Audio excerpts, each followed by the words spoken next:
Hello and welcome to Castable. This is the podcast which brings on brilliant guests to pitch their dream music festival. My name is Matt Hoss and I'm the host, and I'm here to guide you around their music festival.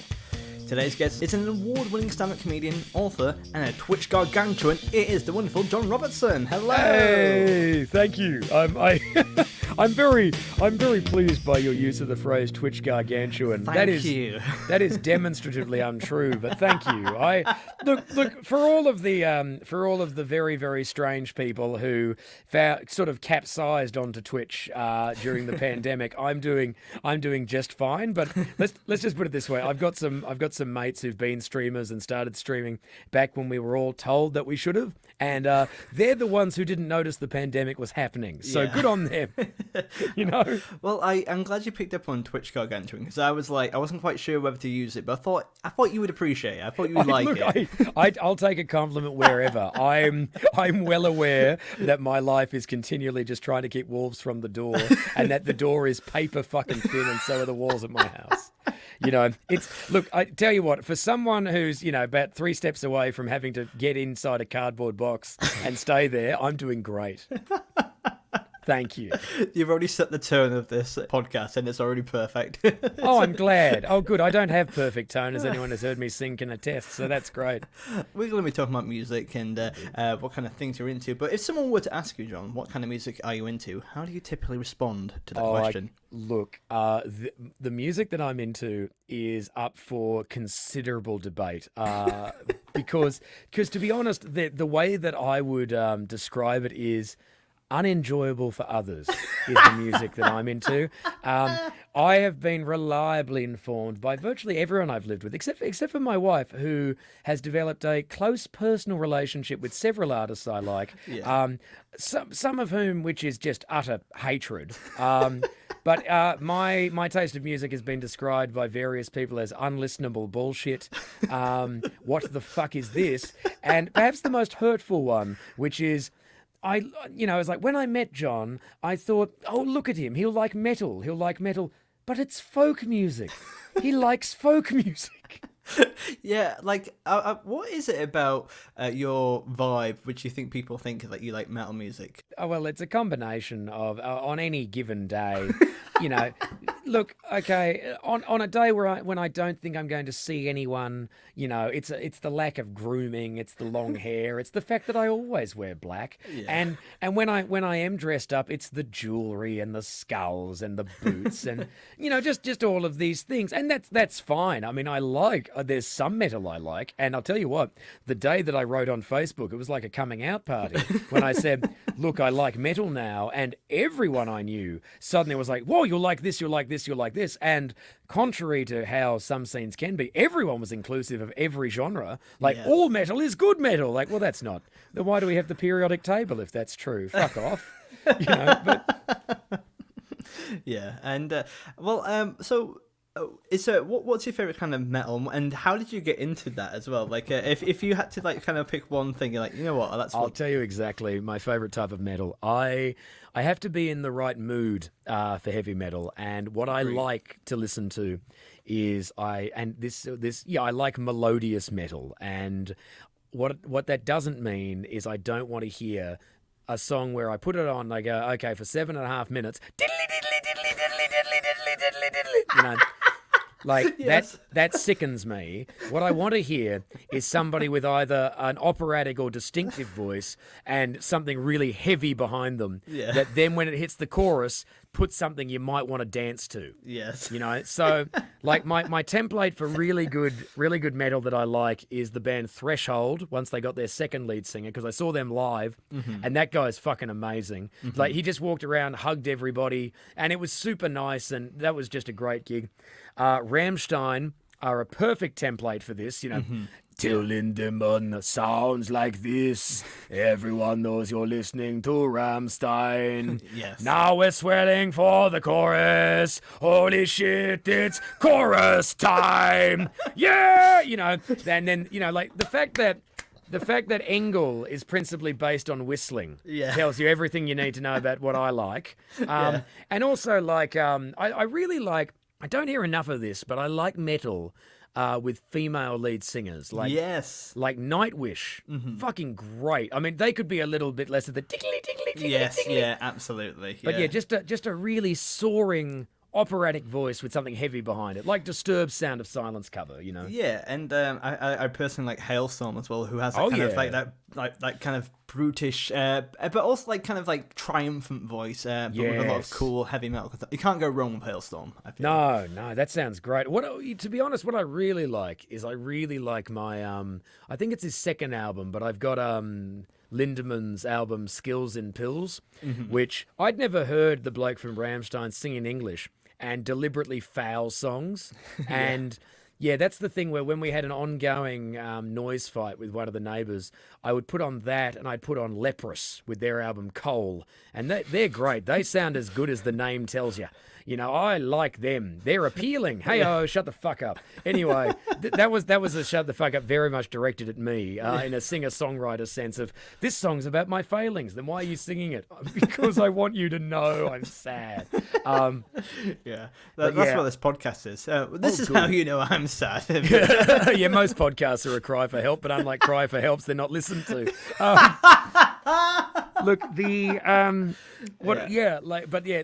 ever get a chance to listen to Lindemann's Skills and Pills, it's worth it for songs like Golden Shower. Open up your pretty flower, give me golden shower. And it's just, there's a lot of work that's gone into making an album this fucking stupid, and it's great. It pleases me uncannily and immensely. I love it. I would love to listen to an album with you just to see your like visceral facial reactions to it, but like, what the fuck is it? Oh, mate, I am the worst. I used to ring up when I was a teenager. I'd ring up friends of mine and demand that they listen to songs where I found the lyrics halfway amusing down the phone, and that was pretty grim. Like when you're because I was the dickhead reading Mojo magazine and believing it 100%. Yeah. So I'm there like, wow, this is really good, and my friends are like, please just put on something we can dance to. It's like when all of my friends went to see Muse in concert and I noticeably wasn't invited. That was a sign, you know. Oh, we would have been definite friends during school time.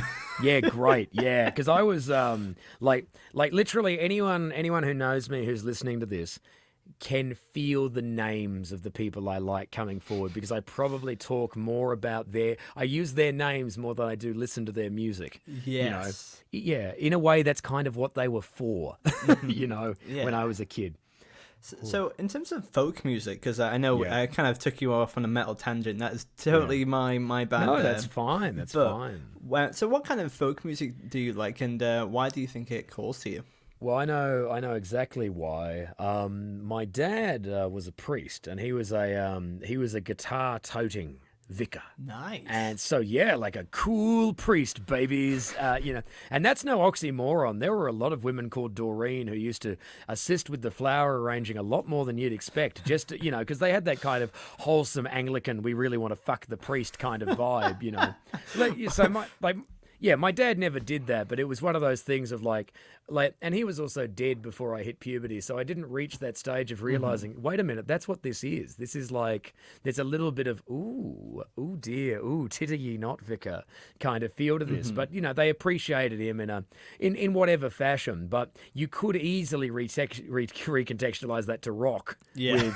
And also, I'll tell you what, I mean, as a comic, the fact that my dad, you know, every fucking Sunday had a local gig, walking distance from the house where 300 people would show up just to see him talk, I've based my career on that shit. Good on him.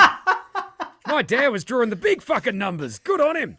You know? Yeah, midday gig. It's fantastic, isn't it? Oh, mate. Yeah, you're in, you're out. Bit of tea and biscuits afterwards, but sadly in his case it was literally tea and biscuits, you know. But I loved that. But Dad would do, I mean, he would do song parodies on his acoustic guitar. Really? Yeah, like he'd he you know, because he used to apparently in the 70s, right? He used to host rock masses and. You know, for the youth. And then by the time I came along, he was just kind of having a bit of fun. So it was things like instead of if everybody had a surfboard across the USA, it's if everybody had an altar in WA, because we're from Western Australia, they'd all be at St. Matthew's every Sunday. You know, That's so really cool. I really like that. That's nice. Oh, it was. Like, he at one point, we've got the tapes, one holiday, when my mum and I would go out, right, he was writing in private a fucking rock musical, like a Christian rock musical, which, to be honest, could just be described as, it's like Jesus Christ Superstar with jokes and balls. Like, he had a song about the circumcision of the Gentiles, and in the recording that he's just doing for his own fun, at the end of it, he just goes, ouch! And then you can just hear him go, thank you. Because he knows he's made a shit joke. Yeah. Thank you. It's really good.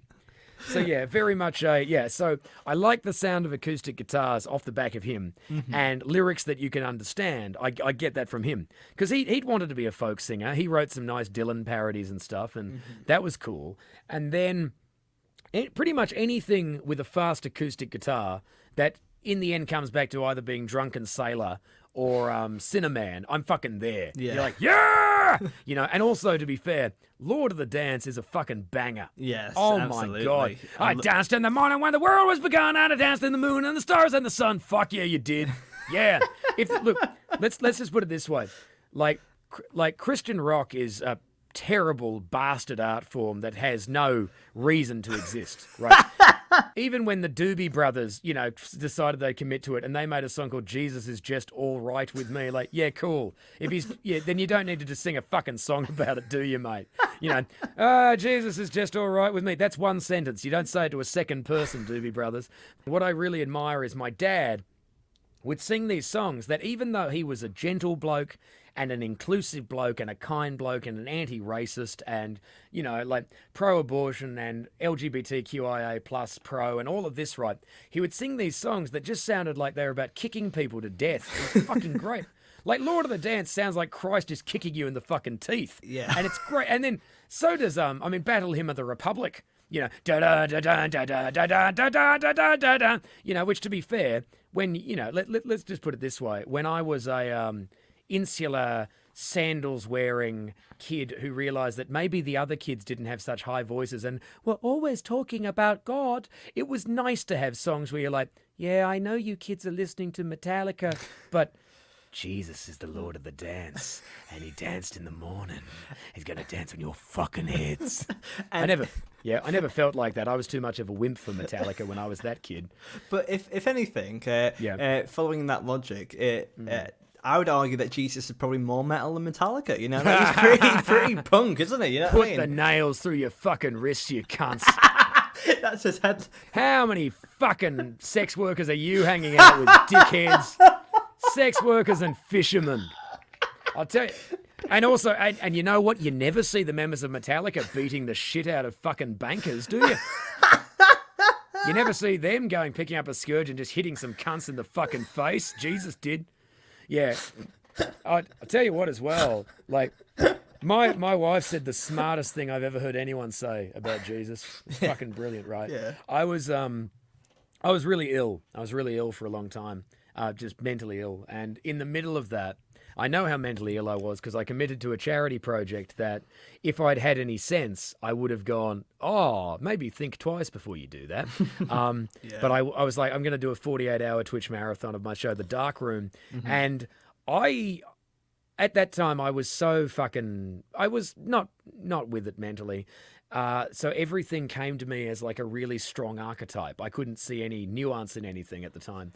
And I was saying to my wife, and bearing in mind for all this talk about God, my relationship with God is usually a private thing. I don't fucking talk to people about it because why would you? Mm-hmm. You know, you don't need to do that. My greatest hope for people is, good, go have a private belief. That's fine. You know, I love that. Please don't. You don't want to force that on folk. Absolutely. Yeah. But I just went, because I'd never really done like front-facing charity, because I was like, charity for me is something that you do quietly. People don't have to know. Like, I behave like an outrageous cunt 90% of the time. I don't need people to know I'm actually quite nice. You know? Right? My life's better occasionally when they don't know that. Right? And I was like, but you know, and I've never read the Bible, but I'm there like, but baby, you know, like, you know, Jesus said that charity, you know, should be done at home or something. I misquoted the Bible. And my wife goes, John, Jesus traveled everywhere with 12 journalists. Yeah. Like, Oh, yeah. Yeah. What a fucking attention whore. What a cunt. Yeah, why wasn't he crucified privately? The dickhead. Put a fucking sheet over him if he's so fucking humble. That's what I reckon. You know? So, yeah, so that was when I was like, okay, I guess it's fine to go, hey, I'm doing this. You know? Yeah, absolutely. Yeah, which was a nice thing to find out. I just didn't want to, you know, I wanted the work to be done rather than for it to be like, oh, look at what John's doing, so we look at him. You know, in his new position as martyr, you know, that kind of thing. You know? Yeah. Well, I think we that was actually though tangential was very, very nice insight to your mindset, and yeah, I appreciate that. Thank you for that. But no, thank you very much. It's always a joy. I like to, in the middle of all this den of sex and rock, it's nice to just turn and suddenly out of nowhere have what sounded remarkably like an ad. Except it isn't. I have no time whatsoever for organised religion. Fucking hell. With that being said, let's head over to let's move on to talking about your festival in the admin section. Yeah, let's do it now. Hello and welcome to Season 4 of Castival. What a delight it is to have you back here. If you'd like to help support the podcast, because this is an ad-free podcast, there's many ways you can do that. You can follow me at Matt House Comedy on the social medias like Instagram and Twitter, and watch me do live performances on Twitch. I'm still doing Twitch throughout the summers and from 2021 onwards, so please do follow me there. Please subscribe to my YouTube channel at Matt House Comedy. If you'd like to, you can also read my book, available from my website, www.matthousecomedy.com. It's called Purify. On top of that, make sure to join the Patreon, where there's extra bonus content every single week. If you like my streams, there's some stuff there. And if you wanted to help the podcast specifically, make sure to give us a 5-star rating on Apple Podcasts or whichever podcast provider that you use. And do share with friends. Other than that, enjoy this very special episode of Castival.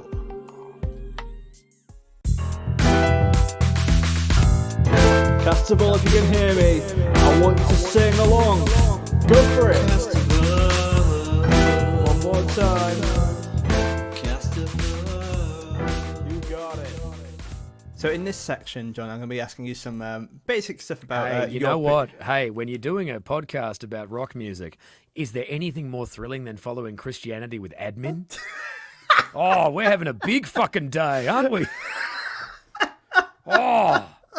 I'm sorry. Well, sorry, it can be punk admin, be like, ooh, rock and roll. No, it can't. No, it fucking can't. Have you met punk admin? They're the worst cunts. I am punk admin. I'm sorry. I feel like that's my vibe, punk admin. I want to be organised. Organised punk, yeah, that's what Mate, I am. Look, I don't know about you, but I've a couple of times run into like old punks who've ended up in positions of authority, and what they are is fascists. It's the worst. Oh, you know, no. it's like, well, there's a fucking train guard not a train guard. He's a security guard, works at one of the train stations in London, and he's covered with piercings. He's about 55, and I've watched him chase people downstairs, like, hey, come here, and I'm like, mate, just go to the football and kick someone's brains in, right? I don't give a fuck you're wearing a tie, you cunt. Yeah. Right? I remember going into a fetish club and having the old punk who ran the door be like, that's not the dress code. And I'm like, well, that's not very punk, is it? You're like, oh, great. Yeah. They loved that conversation. Well, absolutely. Anyway. And also, like, you know, like, I feel like former punk stars who kind of meant a lot, and now people who do adverts and kind of like a campaign for Brexit. That's the kind of vibe they have, you know what I mean? Yeah, Johnny fucking Rotten is one of those. I know exactly who you're talking about. I mean, look, Johnny Rotten, I figured out eventually, all he does as you get older, right? If you want to be a fucking, in your mind, a satirist, or worse, a fucking contrarian, which is a very boring thing to do, all you do is you take aim at the thing that's new. And that's the trouble, because like when you were the thing that was new, you were taking aim at society in general. Then when you're now famous and you're part of society, you're taking a stab at what you think is everywhere but actually isn't. So you end up with, like, if Johnny Rotten was actually fucking controversial, he would turn around and go, you know what's tedious as fuck? Old punks. Old punks. You know, he would alienate his audience. Yeah. And he'd get a new one and he'd be fucking pleased by it, you know? Yeah. But Johnny instead, Rotten on TikTok, for sure. Yeah, and why the fuck not? You know, that would be actually innovative. You know, I mean, that's what David Bowie wasn't afraid of doing. You know, you'd go to a Bowie concert and go, Who is he this week? What is it? Like a I mean, calendar. yeah, well, he's been repeatedly killing these characters since the 70s. This music here that's ferociously unenjoyable. Who is this for? And then you'd go, oh, it's for those people who are younger than me. Cool. You know? Yeah. Were you a fan of David Bowie growing up? Oh, very much. Very fucking much. But yeah, let's just put it this way. The White Soul period, I don't really appreciate. It's not for me. Yeah. But I like 70s David Bowie. I like a little bit of I'm in Berlin strung out on heroin David Bowie. You know, oh, look everyone, me and Brian Eno have put this album together, but also I am just going to go and quietly go and fuck Iggy Pop. And I'm like, spend more time on that. Yeah. That sounds more fun than this. Absolutely. Yeah, the low album's not great. Look, I've seen Iggy Pop without a shirt. We all have. It's incredible. Don't look at his face. That's appalling. Get into it. You know? Also, I love the fact that David Bowie could go between fucking Iggy Pop and Lou Reed, and I'm like, did you need a rest sometimes, did you, David? Is that what Lou was? Because I can't imagine him being a voracious fucker. Hey. You know what? This Let's go. Have intercourse. This podcast is already all I wanted and more. You know, David, if you can just add, just slowly and languidly. Like, okay, to tie it back earlier, right? Lou Reed was an artist that I liked listening to because you could understand all the lyrics in his songs. You could hear them all the way through. And I hope and pray, because anytime Lou Reed went fast, it was embarrassing. Like in the album The Raven, where he tries to, with horns, by the way, the most non-rock fucking sound, right? Very fucking soulful, and you can have it swell up behind you. But with horns and guitars, he tries to do a concept album about Edgar Allan Poe, which is almost entirely shithouse. But hearing a voice that's given to smoothness, trying to bark and going, these are the stories of Edgar Allan Poe, not exactly the boy next door, right, is not particularly compelling. Yeah. You know, it's like unexpected nerdery in the rock department. And I love nerd rock. I mean, They Might Be Giants do it so fucking well. You know, Lou Reed, if it's slow, you'll realize that I'm bisexual and on smack. Right? If it's fast, you're like, you know, stay in your lane, Lou. That's what. Whereas Bowie, of course, would go, today a new lane. Well, this was an unexpected failure. Still sold 1 million copies, though. Yeah. All right. That's a very astute analysis there. And but let's head towards the. Let's do some admin. Admin, as you famously like. So we're going to learn more about your hypothetical festival. But what would the name be of your festival? Jerkfest. Jerkfest. Has that got to do with Iggy Pop again? Well, now, it's got to do with what's going to link all of the acts. Okay, yeah. Oh yeah. And do you want to tell us about the theme, or is it just the theme of Jerkfest, right? And because I've talked about the nature of the sounds that I enjoy, right? But the unifying thing that brings it together for me is what I really enjoy is singer-songwriters who have either suffered or have made other people suffer, and because they exist in the music industry, that's somehow acceptable. Yeah, absolutely. Right? Yeah. Because what happens to me over and over and over again is I go, this person's interesting, and then I read a biography of them and I go, well, that person's terrible, I'm glad they're dead. Yeah. Yes, oh my God. Yeah, absolutely. Yeah, and so that's kind of what I want, right? Like, we're gonna book some nice people. We're going to book some nice people, but it's going to be a lot of people who you're like, so I understand you probably also went to therapy, but you probably didn't need to say that about your ex-wife on a recording. Oh, I've already got some people in mind who'll be perfect for your festival. Very good. Very good. And whereabouts geographically would your festival take place? Well, okay, geographically, I want it to be in a, you know what, I want it to be in a fabulously, oh, fuck it, let's take it to, I even know the venue. Let's take it to the O2 Academy, Sheffield. Yes, very nice. Lovely Well, stuff. yeah, let's go there because I've done sci-fi conventions there, and it's great to do sci-fi conventions in a rock space. And to be fair, even though we're going to book some great acts, I don't need 1 million people showing up. I hate shitting in a fucking portaloo, you know? So I guess there's no camping with you at this No festival. fucking camping, right? Look, okay, I go to sci-fi conventions. the best, kinkiest fucking orgies happen at hotels, right? Okay, I don't give a fuck about when I see people wearing fucking glitter, right? I'm like, you better be going to a goddamn well-organized event held at some sort of fucking mansion house or something, because I'm not coming with you. If it's going to be like, I saw beauty and majesty. No, you didn't. You just dropped acid in a fucking field for 5 days. I do not like seeing middle-class children going and pretending to be fucking hippies from Woodstock. It bothers me.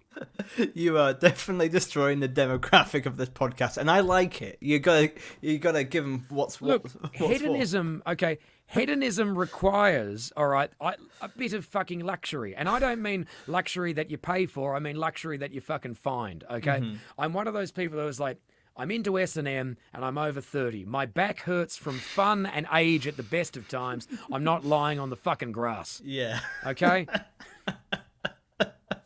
You know what? You are you open up some new doors for me today. It's very, very interesting. I'll smash your fucking doors, mate.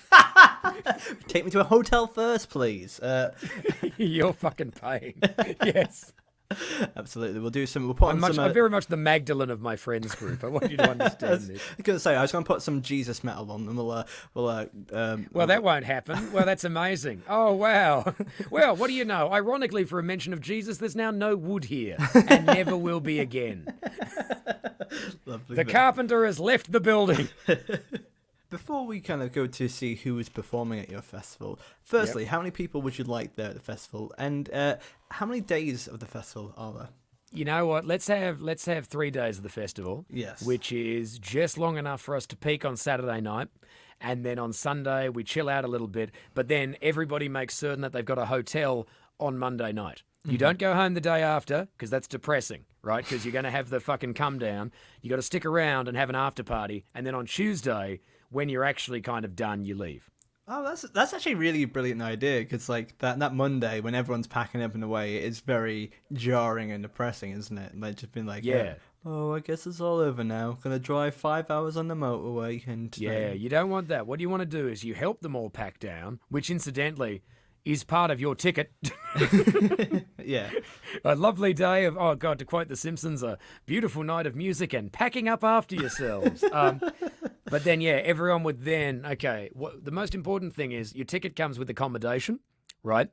And it goes on to the Monday. So we have the rock festival, then everyone's still there on Monday night in the hotel. You've got a beautiful amount of parties there. Then on Tuesday, everyone can leave. Oh, that's fantastic. And how much do you reckon, without revealing the lineup, how much do you reckon you would charge per ticket? Oh, free. Each ticket free. This has been entirely subsidised by the government. That's what's happening. That's what's happening. In their usual fashion, where they're actually hurting people very, very badly, they've now decided to do a populist activity, and this is going to be it. Free festival. Be a lovely free festival. And the downside of it is that we're all, a lot of people here who probably wouldn't have voted for the Conservatives, or if they did, only did it out of self-interest, Yeah. Lovely stuff. Yeah, that's a nice thing. Thank you, Tory government. I appreciate that. Well, I think it's time to head to the main stage of your festival and we're down at Jerkfest. We're having a great time. Let's go and Jerkfest. I wanna see that band you hate. I already told you we were too late. Now let's go back to the tent. Can't really, 'cause it's burning in the field.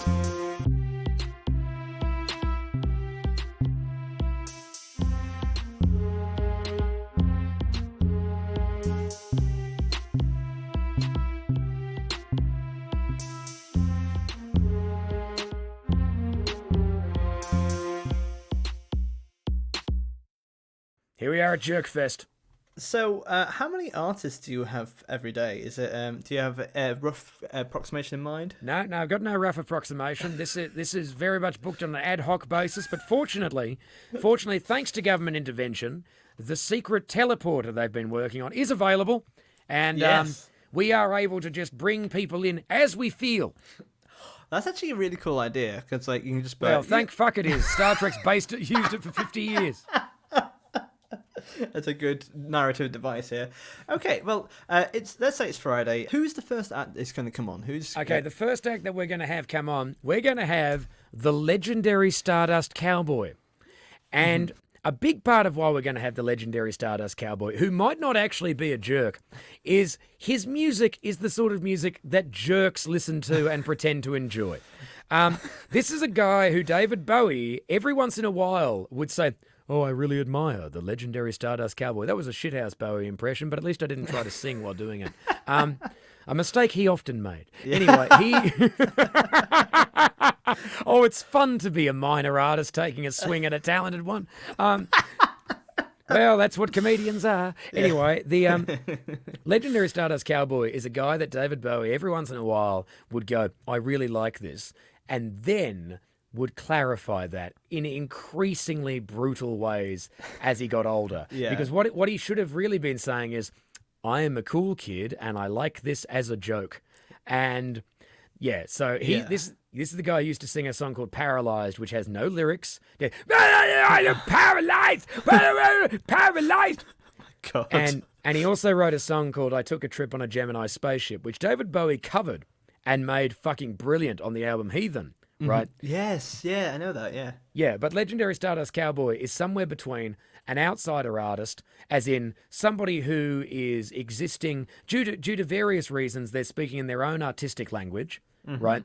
But also, like all of those people, has the freedom to joke. So it's one of those things where this might be dreadful to you, but that person either knows, doesn't care, or is still capable of making other jokes. Like, I Took a Trip on a Gemini Spaceship, which is some of the best lyrics I've ever heard, which I will gladly repeat to you. Turns out is a parody of a fucking Frank Sinatra song, which no one who's ever heard it would know. Yeah. Yeah, even though the song that it's a parody of is just a guy going, "I took a trip and I thought about you." That's it, a song called I Thought About You, right? Yeah. And legendary Stardust Cowboy's song is I took a trip on a Gemini spaceship and I thought about you. I passed through the shadows of Jupiter and I thought about you. I shot my space gun. Boy, I really felt blue. I took a trip on a Gemini spaceship and I thought about you, right? Yeah. Now, in his version, thought about you. Thought about you, right? David Bowie's took a trip on a Gemini spacecraft. I thought about you. It goes for 4.5 fucking minutes. Yeah. There's a techno break in the middle. It's brilliant. You know what? I want to hear the remix where you do it, because that was absolutely fantastic. I would like to hear you remix both versions. That was fantastic. Well, oh, it's so cool. It's so cool. I've seen David Bowie fans get excited by, he sings the lowest note he ever sang on record in the middle of that. And I've seen them go, wow. And I'm like, don't get turned on in the middle of the fucking novelty single that he's done because he's been making fun of his mate for 30 years. And now he gets some publishing money, you know? Yeah. Please don't turn on David Bowie. He's saving that for Iggy Pop, for sure. Yeah. Oh, it's 100%. So now we've had this, and the nice thing about having legendary Stardust Cowboy on is it's music that you look at rather than listen to. Right. Got so you. we're having a great fucking time. People are filing in. Someone's on stage. Is he the tech? Is it a sound check? Fucking perfect. It's happening. It's You just going don't on. know. You don't know. You just don't know. You should also have a technician go on after that just to do some in the Radiohead's Glastonbury set. They did tuning up for about 2-3 minutes, and people thought it was a brand new song, and that's the kind of vibe I think you should go for. Like a roadie just doing stuff. I go, I think this is the act. Is this legendary Stardust Cowboy? Perfect. Yeah, perfect. So after that grand introduction, who we got on after this? We are now going to bring on from Perth, Western Australia. We are going to bring on Nat Repepi, singer Nat Repepi. Now, Nat Repepi we're going to bring on because when I was running around in Perth and my mates were all, coming into their sexuality and figuring out what they were, which is a fucking journey, and you can change as you get older. I have, all this stuff. Nat Repepi Nat Repepi, if memory serves, was a tall, short-haired lesbian singer-songwriter who my clubbing lesbian mates adored because she would do a tall Australian acoustic singer-songwriter version of Lose Yourself. So Nat Repepi is now out to recontextualize Eminem. Yeah. And this is back when Eminem was you fell into 3 camps with Eminem at the time. Either you went well, these lyrics are homophobic. You went, no, I fucking like the way he says kill people, fucking, duh. Or you were a hideous combination of the two going, yeah, but, you know, I mean, look, the artistry is actually, you know, it's really important. Like, Stan's a really important song. Or me, who would do this. What is it? Fuck off. I'm over here trying to explain why Bob Dylan's enjoyable. Do you know? No idea. You know? But yeah, so we got Nat Rapepi. Nat Rapepi comes on, does some tuneful stuff, and now I'm going to dredge up a name from the depths. Here we go. It's now time for another Perth act. Mm-hmm. They are long defunct, but I'll tell you exactly why they're there, right? They are named after a mob of villains from Ben Nelton's novel Stark, right? They used to be called anyway, they're called the Fascist Fair Go Party, right? Okay. Which is meant to be a parody of Australian provincial Nazis, who are the people on earth who deserve to be mocked the most. They're fucking hideous. They've had a recent media resurgence in Australia, which is ferociously embarrassing. Awful. Yeah, it's awful. But these guys, right, they had a song called Fuck Shit the Universe.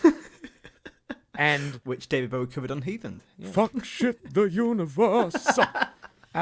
Yeah, Fuck Shit the Universe comes with a dance where on fuck, everyone thrusts forward. On shit, everybody drops their trousers like they're dropping their trousers. And the universe is you throw your arms wide like Christians acknowledging the sun. Yeah. You know, so fuck, shit, the universe. Fuck, shit, the universe. So they're geniuses. Oh, I mean, they're unrelenting geniuses. And then they had a mascot called Grug, right? Now, Grug is a incredibly talented artist. Really beautiful comic book artist. Did some work for me years ago in Australia. Fucking tip-top bloke who used to, when I used to go to the anime club in Perth, used to walk around in a monk's robe, right? And Grug had a tonsure, I think, in the top of his head at one point, right? Now, I never told Grug this because we were 15 at the time, but he scared the shit out of us because it's just this hairy bloke dressed as he's dressed as a monk. Yeah. Like, so we thought like it was a monk. You know, like we're just dumb suburban kids like, that monk likes anime. And even I, whose dad was a priest, I was like, I've never seen a monk. Like, what the fuck's it doing? Yeah. Is it allowed out? Does it escape the monastery? Well, it never speaks. Has it had a vow of silence? Fuck. It turned out, of course, it's just a local artist dressing up to be weird, but nevertheless, right? But what he used to do, right, in the middle of their shows, Grug would walk on stage, bear in mind, dressed as a monk, okay, playing a squeeze box, right, with his mouth bulbous, like clearly full of something, right? And he's playing this squeeze box. And the way I've heard it told is he comes on playing the squeeze box, and the squeeze box is not anything to do with the music that's being played. You know, it's something else entirely. So the rest of the band will slowly fade out in confusion as to what is happening. Yeah. Right, and the squeeze box and the squeeze box and the squeeze box. He'll close the squeeze box, look at the audience. Now, you know the John Belushi Animal House, you punch your cheeks and out it comes. He'd punch his cheeks, sheep's eyes covered with custard. Fuck, my God. So we've got pus-covered, as far as anyone knows, pus-covered lamb's eyes firing out into the crowd. Oh my God. Now, that is what Jesus Metal would do. Is it fucking ever? Oh my God. Bam! And also the fact that if you were to put it in your mouth, it's sweet pus. Sweet pus in the crowd now. And I do not mind telling you, when I heard that guy was doing that, that was the smartest thing I'd ever heard. And so much of my career is trying to, without copying that idea, is just trying to throw shit at an audience. And so I genuinely just throw things at crowds because of that guy. Yeah. Fucking brilliant. What a very inspirational... Well, I'm not sure if inspirational is the right word, but maybe it is. But like the idea how one performance or an idea of performance can influence you, and as a young person and as a performer, and how I like how one thing can really have deep ramifications for the rest of your being as well. I think it has a massive impact. It's very resonating. I think ramifications was a very good word. Yeah. Rather, wow, that choice really had consequences, John. Because I mean, like, part of me is like, my God, if only I'd admired some more commercial acts, there'd be money, Instead of going, hey, would you look at that? The bloke's spitting pus on them. That's how it should be. If only you liked Metallica more. If only. And let's be fair, Enter Sandman's a very good song. It's a real shame about everything else they've ever done. Well, you know what? I gotta say, as a teenager, Metallica were my favourites. But Really? yeah, like do you think I look rock and roll, John? Well, mate, I mean, rock and roll's a very... Mate, Buddy Holly looked rock and roll. Yeah. Buddy Holly was more rock and roll than most fucking people. Died in a fucking plane crash. Yeah. Most rock and roll shit you can do. Although John Denver did as well, which might discount that a bit. Imagine being so terminally uncool as John Denver that people are like, way to rip off Buddy Holly, mate. Wow. All right, so Jerkfest. So who do you have on after that act? Which Okay, so after Perth's own pus flinging weirdos. Yeah. Okay, now what we're going to have is we're now going to put on a seminal Australian art rock irritants, Tism. And Tism are going to close the day. Nice.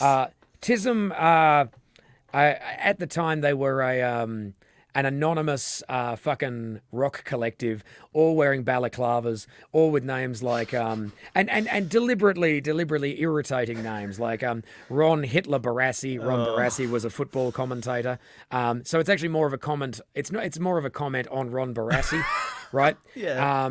Humphrey B. Flaubert, Flaubert the philosopher, and Humphrey B. Bear, who was an Australian children's presenter. Yeah. Things like that. And then they have songs with names like let's see. I mean, there's a lot of them. Their song about the death of River Phoenix, He'll Never Be an Old Man River. Let's see. All homeboys are dickheads. Everyone else has had more sex than me. I might be a cunt, but I'm not a fucking cunt. Great trucking songs of the Renaissance. What are you, yob or wanker? These are, this is fun. These guys, and very, very showy. They would put on some really great cabaret, and just like they dance, they sing. They're hard, they're fun, they crowd surf, they wear elaborate stage costumes, and they're amazing. They're amazing. But they're what happens when angry, fun nerds are angry and creative and fun. Mm-hmm. It's perfect rather than the angry nerds of the internet. I'm jerking off constantly, but also, why am I jerking off constantly? Oh, you know what, mate? It's not the women. It's because you're a wanker. Oh, but if I blame myself, that means I have to look at me. Right? I'm going to clip that, and anytime I'm on Twitch in the future and someone, I'm just going to put that as an audio clip. Oh, please do it. I mean, there are also the cunts who fucking monetize that, but even then, they know what they are, Yes, wankers for money has less dignity than sex work. Sex work is a noble and artful profession that can't be done by everybody. Being a wanker on the internet can be done by fucking everyone. Yeah. Yeah. Absolutely. Jesus Christ. Which is why, I mean, there's an ongoing joke I have, which is I could never be a porn star, but I'd be delighted to be referred to as a porn participant. That would be nice. But I'm very familiar that the way I have sex, it's not fun for the observer. Let's put it that way. Fun to be involved, not fun to watch. Had to be there. I've learnt so much about you today, John, and it's been very good. Thank you. I'm pleased. That I want that. Very good. That's nice. So we finished day one. Mm-hmm. Now it's day two. Brilliant. Day two of Jerkfest. And all right, day two of Jerkfest. We're starting off acoustic. Mm-hmm. We're starting off acoustic, and he's back from the dead. Please welcome. It's Mr. Warren Zevon to play for us an acoustic set of his mid-tempo neo-noir bangers. Yes, I like that. I fucking love Warren Zevon. For all of his fucking problems, all right, Warren Zevon is the only artist who could in any way have been reached out to to provide the outro for William Shatner's Tech War. Yeah. So could you tell us a little bit more about Zevon's work? Because like compositions like Werewolves of London and stuff like that. Okay, I found Warren Zevon's name written in the back of the Great Rock and Roll Encyclopedia 1992 edition, which my mother owned. And I love Frank Zappa, and so I was at the Z end anyway, and then I went into the footnotes, and at the back was Warren Zevon, and I saw that name, and I thought, okay, that's amazing. And then it referred to him as a dark, brooding noir songwriter with a song called Werewolves of London. I thought, I must listen to whatever this is. And rather than finding a track or anything, I went out and immediately bought a Best of Warren Zevon album and put it on, and it was not what I expected. I mean, it was this, this sort of like Werewolves of London, it's a plinky plonk novelty song. But the next song after that is Excitable Boy. Now, Excitable Boy, it doesn't matter, like, bearing in mind, I truck with goths, and teenage goths are the most, just depressingly posy. I'm sad, I'm dark, my feelings lack value, but please listen to all of them in poetry form, right? Yeah. Okay. Warren Zevon is effortlessly in that song the most brutal, unpleasant person I've ever heard of in any recording. And it's astonishing. And it's one of those things where, let's put it this way. He played it at a party once, and apparently Joni Mitchell turned and said, "How amusing." And she's right. Yeah. Okay. And off the back of that, it's one of those things where, and the reason I'm sort of dancing around this is at the end of that song, in the second last verse, he plays with something I don't like. If the song was just murder, I'd be all there for it. But he plays with something that, don't joke about that. But yeah, it's one of those things where when you hear something truly objectively dark, delivered, married to a jaunty piano, the cabaret part of me stands up and goes, well, shit, all right, I guess we're with this fucking guy. Yeah. And yeah, the fact that he would write these songs that are either pastiches where he's very, very keen on an idea, and then you realize he's actually just someone's nerdy friend. Yeah. Like a song called Roland the Headless Thompson Gunner, which is about a guy working as a mercenary in the Congo who gets his head blown off, but then goes around the world shooting people at all major historical events, right? And he did that because at the time he was living and playing in a bar, and the guy who ran the bar was an ex-fucking mercenary who had a fucking card that literally said, mercenary, assassinations, parties, orgies arranged, right? See, between those two things, I go, well, I want to hang out with that guy, and the nerdy bloke with the glasses and the guitar can fuck off. I want to hang out with this fucking merc with a sense of humor. He sounds like Deadpool, know? Yeah. But yeah, Warren Zevon I like because he's, like you find out later, intensely twisted and so obnoxious that he was genuinely kept out of Rolling Stone forever after, like literally he behaved so badly on the set of Saturday Night Live that apparently Jan Wenner just went, nah, never again. Yeah, I mean, Werewolves of London is a fun noir song. He puts in these jokes that I love, like in the song Desperados Under the Eaves, which is about him living in downtown Los Angeles, and he's drying out because he was an alcoholic, and he's very sad addiction problems. And of course his death was very, very sad as well. But he writes in the song Desperados Under the Eaves how he's living in this hotel, and he wants to find someone who'll understand him and all of this. But the outro of it is just him going, just bear with me as I do this, because it doesn't capture the beauty and sadness of this. Bearing in mind, he was friends with people who could sing, and he was regarded as being not a good singer. He's a beautiful singer. He's a beautiful singer. He's got a good, crusty voice, but not like Tom Waits, but just like a kind of, thick voice. But it's just him going, and he's younger. I was sitting in the Hollywood Hawaiian Hotel. I was listening to the air conditioner hum. And I want you to understand at this moment, a bunch of West Coast strings come in under this, and a backing group, which is actually most of the Eagles, harmonizes as Warren Zevon with the lyric, I was listening to the air conditioner hum, then goes, and it went, and then you just hear everyone harmonize on that. You're like, There's a string section and the Eagles pretending to be a fucking air conditioner. This is the funniest thing I've ever heard. Absolutely. I love it. And next we have the Rolling Stones trying to be a tumble dryer. So. Yes! It's so fucking good. Yeah. It's gold. And yeah, I love him. And he did, the fact that he did a concept album called, Transverse City, which was meant to be about the future, and REM show up to go, we'll be your backing group, Warren. You know, just so fucking fun. That's great. Yeah, I love him. And also he wrote, and occasionally he'd write genuinely really heartfelt, upsetting songs like Desperados Under the Eaves, Don't Let Us Get Sick, all of this stuff. But, oh my God, just, I like a song with a little bit of a nod and a wink. Or as a friend of mine parodied him for my pleasure one time, hey, look, John, I'm being ironic. In this song, I'm being ironic too. Do you get it, John? Irony. I'm doing it. So that's funny. Yeah. Warren is opening up. Warren's opening.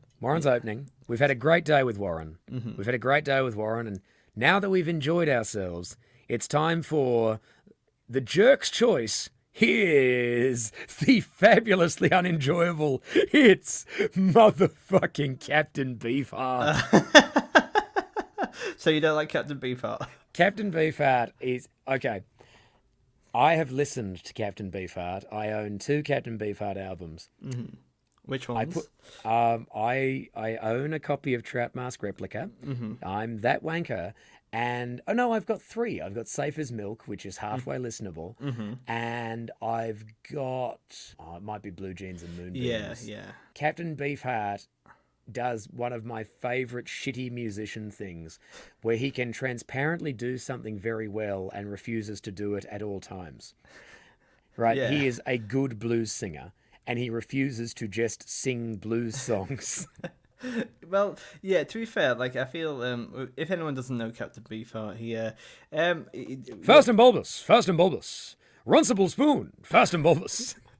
Well, I very much worked a lot with Frank Zappa and has a quite esoteric sound. But to be fair, I like Moonbeams and Blue Jeans Moonbeams and yes, that's the one. Yes, and also I don't mind. Is it Clear Spot or something like that? And I think Captain Beefheart's. I do like Captain Beefheart, but I can totally understand why someone might not like it. I like his voice, but at one point I put it on and then I audibly just said, I realized I was alone and I was like, who am I trying to impress? Why am I listening to this shit? Because rock critics think it's clever.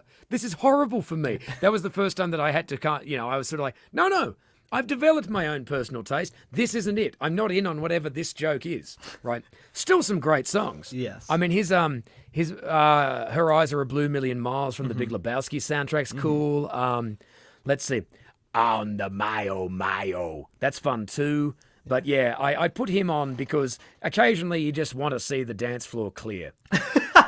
You need to sell some merch. Absolutely. Get out! Yeah, get out, everybody. And now that we've done that, okay, get ready because it's a marathon mammoth session that's coming up next, right? So Captain Beefheart has come on, and bearing in mind as well, Captain Beefheart, all right, despite his gradual declining health and emotional mistreatment at the hands of Frank Zappa, was an asshole. Like, if you ever want to really... Well, I mean, you won't upset yourself. You just go, oh...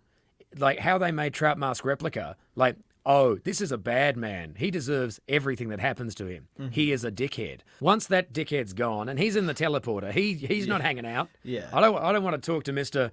If you want to be a bigger fish, sometimes you have to jump into a different school. Yes, that's very good. A quote that I thought was so clever, and then I realized he says it in every fucking interview. So he's gone.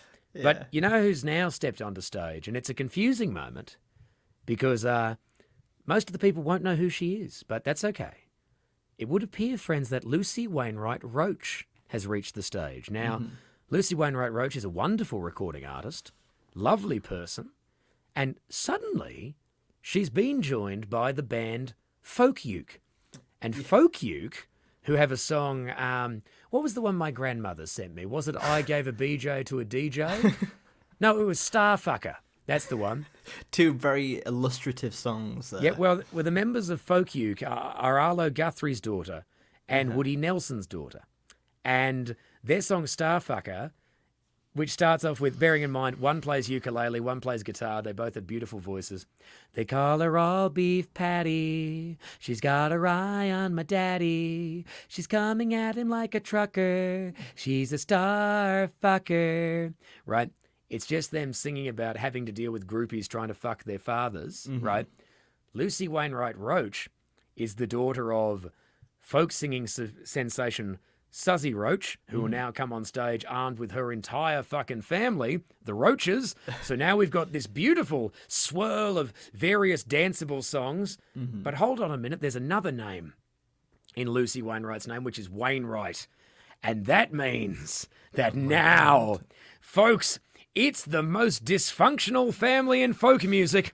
It's everyone's been to therapy, but that doesn't mean we didn't do an entire album about it. Oh my God. Coming on one by one, please welcome bloody motherfucking asshole Martha Wainwright. And that song's about her dad, and she used to introduce it as same. Yeah. So she's there. We've got this great sonic wall. All of the women are out, but out now, suddenly a piano is lowered onto the stage. And it's the man who did the entire Judy Garland concept album, Rufus Wainwright, is here. Yeah. Yes. This is this is a marathon. This is nice. Yep. Oh God, this part of the gig goes for 6 hours, right? And now, out of nowhere, hello, an accordion has made its way to the stage, which means that Kate and Anna McGarrigle are now here. It's Rufus and Martha's mum and her sister, and they're all singing and playing, and they're playing, and it's beautiful, and it's beautiful, and it's beautiful, and they're all having a great time, and what a great wall.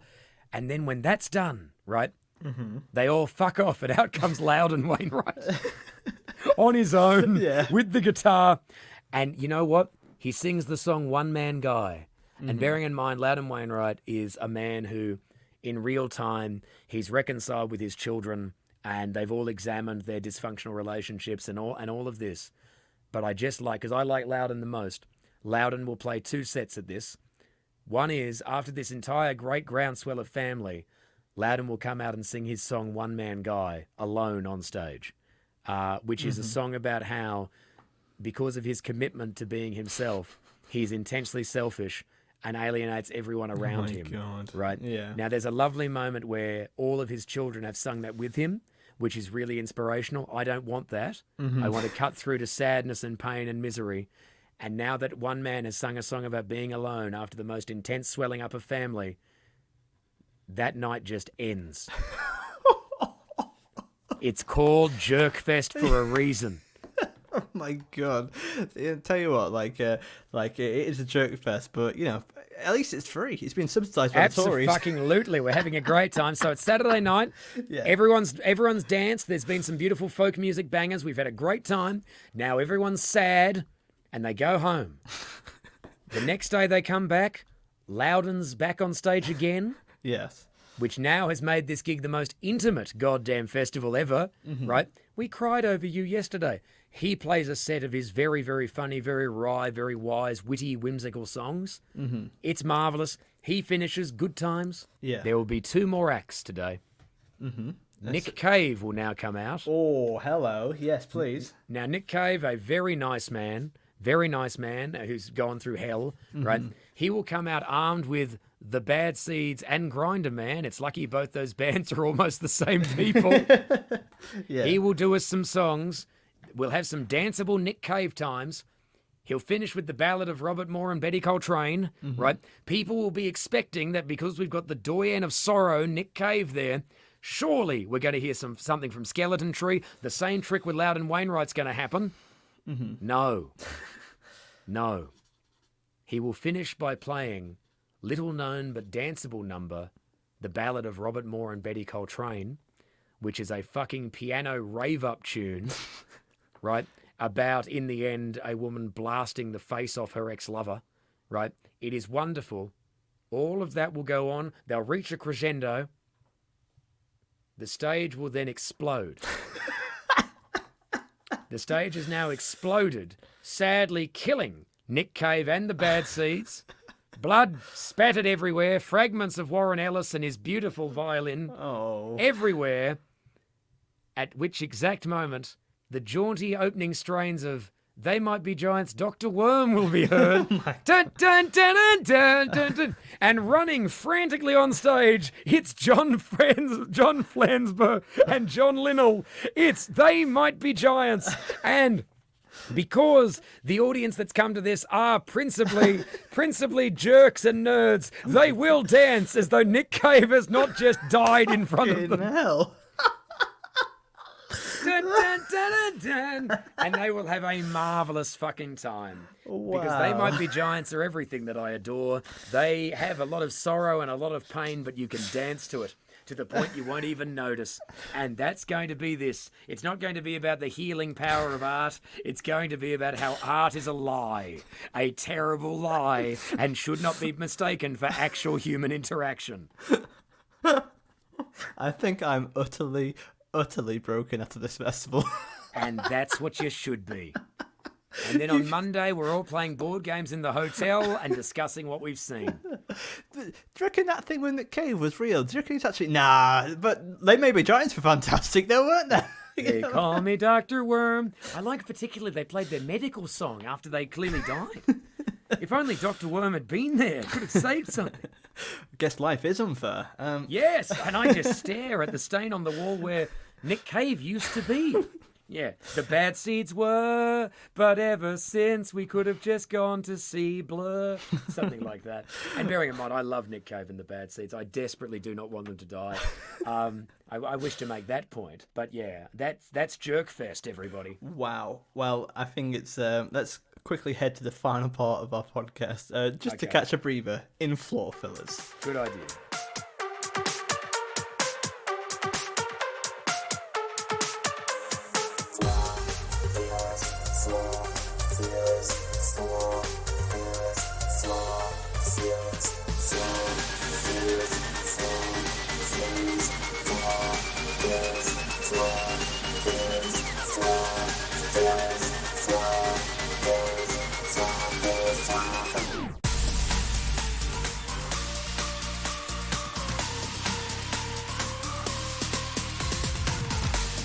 As with event management, things are bound to go wrong, so here's the 5 hypothetical questions that our guest has to deal with in a manner that he sees fit.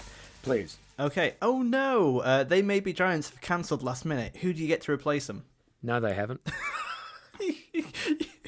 But they have for the purposes No, of... they haven't. No, they'll answer to me. They have not. Okay. No, they fucking haven't. What would you say to them? Like, what's the kind of thing how would you beckon them back? It'd be one of these moments of going, look, I admire your artistry and I appreciate very much that you are historically the single most successful independent artist of all time, and you did a concert at age 15 that I genuinely didn't go back to see you again ever because it's the most treasured possession I have in my memory of going to see rock concerts. But I want you to understand that you are both aging nerds, and I will just kick the shit out of you.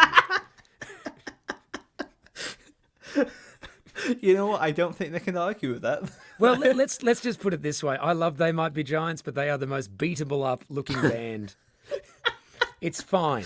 They're coming back. They're coming in. Also, their manager's a fucking nice bloke. I don't know him, but I emailed them once, like as a fan, to ask for something, and he got back to me within the hour. Wow. It was great, and genuinely, he was like, "Oh yeah, if you've got the money, absolutely. Well, if you want a song, sure." And it was so cool. I didn't have enough money, but he was so nice. He was genuinely like, for this amount of money, we can license you any of our songs that's not on any of these records. And it was only the records they released through Capitol. So there was so many fucking cool tunes. Like, that's awesome. Yeah, I mean, seriously, go get yourselves, fucking hell, get something off Mink Carr. Fucking great. Oh no, Captain Beefheart has been a diva. How do you deal with Captain Beefheart? Fuck him off. We don't need Captain Beefheart. I didn't even want Captain Beefheart. I was just committing to the theme. Get Frank Zappa, which is who I wanted.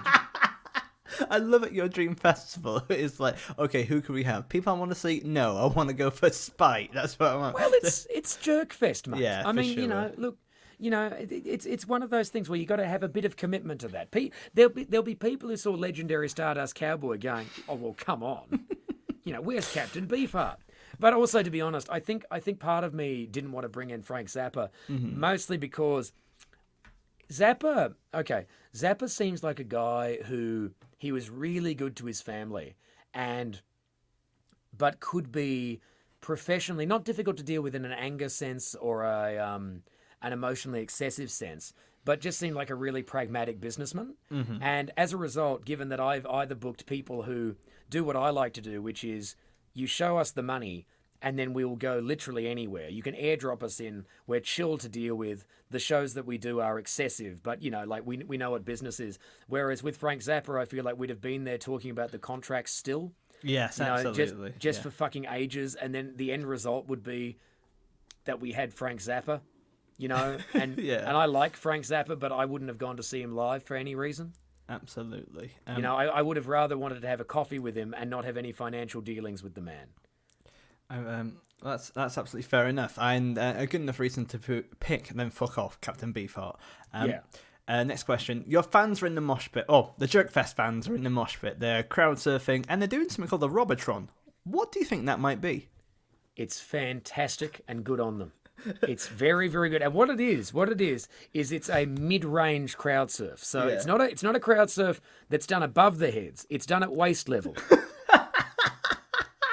And these, they're just being passed around, and it's very much my reliance on my audience, and it's a reflection of my level of success. Not quite at the top, but certainly if I was successful, I was at the top, you know. And the middle is, well, let's be honest, the middle is kind at best, you know. Functional. It's functional. It's good. There's a fine fulcrum. People are just firemen carrying people around. It's great. That's lovely stuff. That's very, very original. Lovely stuff. So your festival loves you, and they want you to sing one song at the festival. If you had to pick one song to join any artist on stage to sing, what song would you pick? Oh, fan-fucking-tastic. If I'm joining any artist on stage, I would want to come and... You know what? I'm enough of a fucking show pony that I'm like, oh, I'm coming on during the headliners. I'm coming on with That Might Be Giants. Of course I am. And then I can go, wow, 3 Johns. And people will get excited. And then I would do, even though it's not one of their hits, I would do Cyclops Rock. Nice. Which is a great fucking tune. I love to tell you how to Cyclops rock, then you got it. Yeah, so good. It's so noisy and fun and fast, and they could play something enjoyable once I'm done.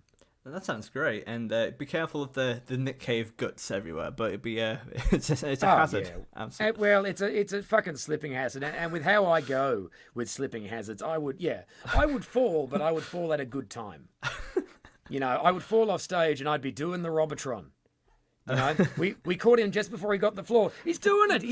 Yeah, it'd be great. That's amazing. And that's a perfect way to finish off Floor Fillers and to finish off this podcast. Thank you so much for joining us on Castable, Thank you, John. Matt. Have you had a nice time? I've had an absolute bloody blast. This has been more enjoyable than Jerkfest would be intended to be. Well, that's very, very kind of you. And where can people find you online? And would you like to plug anything? I absolutely would. You can find me streaming 6 days a week, twice a day most days, at twitch.tv/Robotron, ROBBOTRON. I'm also on Twitter at the same name, John Robertson Comedy on Facebook, and I've Mr. John Robertson on YouTube.